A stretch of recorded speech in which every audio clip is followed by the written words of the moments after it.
Jace Tunnell here.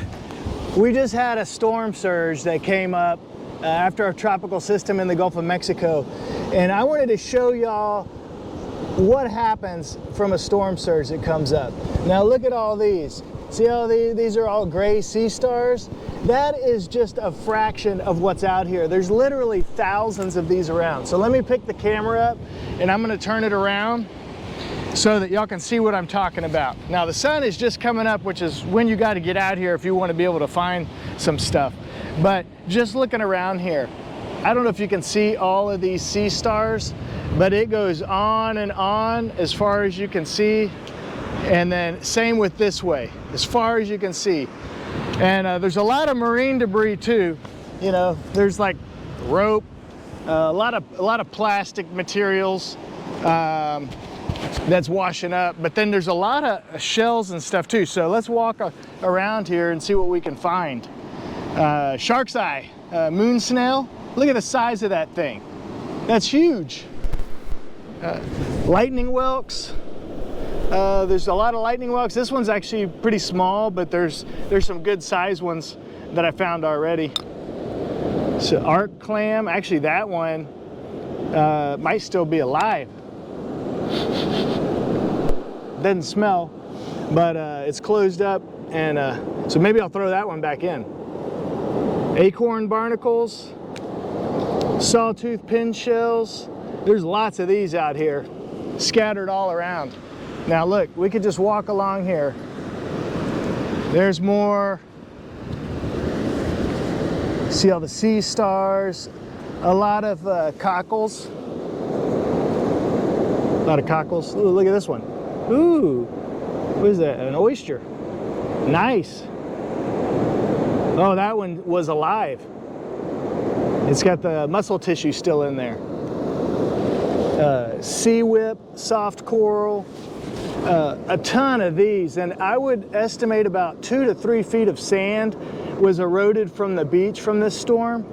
Now, these would be from polychaetes, so worms that live down in the mud, and they create, the plume worm is the name of the worm, but they create these casings that they live in, and so it's surrounded by shell, and so they live inside of there. Now you can see a lot of the sea stars. They all look like gray sea stars to me currently, the ones I'm seeing. Okay, let's keep walking along here, see if we can find something different. That's from a sea turtle. It's a sea turtle bone. Probably the one of the edges, or maybe the back end of it from the carapace. Pear whelk. So if you compare it to like the lightning whelk, so there's the pear whelk, there's the lightning whelk. So one opens on the left, the other opens on the right. It's kind of, they look very similar, but that's how you know. Here's disc docinia. Find a lot of those. This one actually has a hole in it, which means it was eaten by something else, most likely another snail. Okay, y'all want to keep walking? See what we can find? Oh, another colorful lightning whelk. Oyster, man, that's an old oyster. Sometimes you'll find these black shells that have been, underground for many years, and in the anaerobic, so non-oxygenated areas, and they start getting eaten by bacteria and stuff, and so they start turning this black. It's like a chemical process that happens. Okay, let's see here. Yeah, look at all this debris. My gosh, there's sea stars all in here. Uh-oh, what do we find here? Ah, look at this.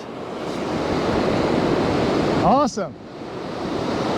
Maybe I'll take that home to my daughter. She'll like a new stuffed animal.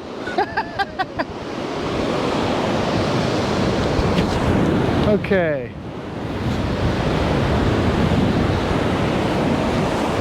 a boot.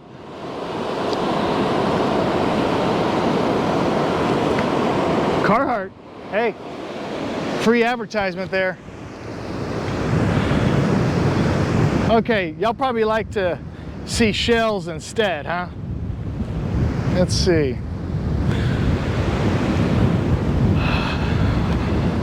Ooh, yeah, pretty scallop. Now I don't keep any of this stuff. I just throw it back down so that other people can find it, you know, later. Also, I'm on a bike, so that kind of limits what I can do. Look at this. That's the sea turtle jaw. That's the bottom jaw of a sea turtle. Wow, that's pretty cool.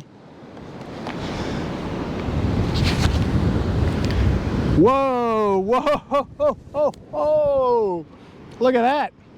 Murex. Nice one. Look at that, it's whole. Well, somebody will be happy to find that. We'll leave that there next to all those sea stars. Look at all these sea stars. I know I keep talking about them, but man, there's a lot of them. Here's another sea turtle bone. Probably from the leg. Okay, the number of shark's eyes. Look at this, boom, boom. Look at that. Here's 5 shark's eyes right there. Wild. Oh, somebody blew out a flip-flop. What would Jimmy Buffett say? Okay, this goes on and on. This is why people love to be able to come to the beach whenever there's after a storm, because all this stuff is washed up. A lot of it's been uncovered. So like a lot of these black shells we found that are still, like if you're a shell collector, you still like to find that type of stuff. Look, nice angel wing. You still like to find that kind of stuff, and you know, for your collection or whatever. Now I don't take anything home, you know, shells. Hermit crabs like shells, and they need those as they grow. They need to be able to get into, you know, bigger shells. So I always leave mine there. I'm not telling other people to do that. That's just what I do. Plus, I'm on a bike, so I can only take so much, right? But I thought y'all would like to see all the different stuff that washes up after a storm. So that's it for this episode of Beachcombing. I guess we'll catch you on the next one. Bye.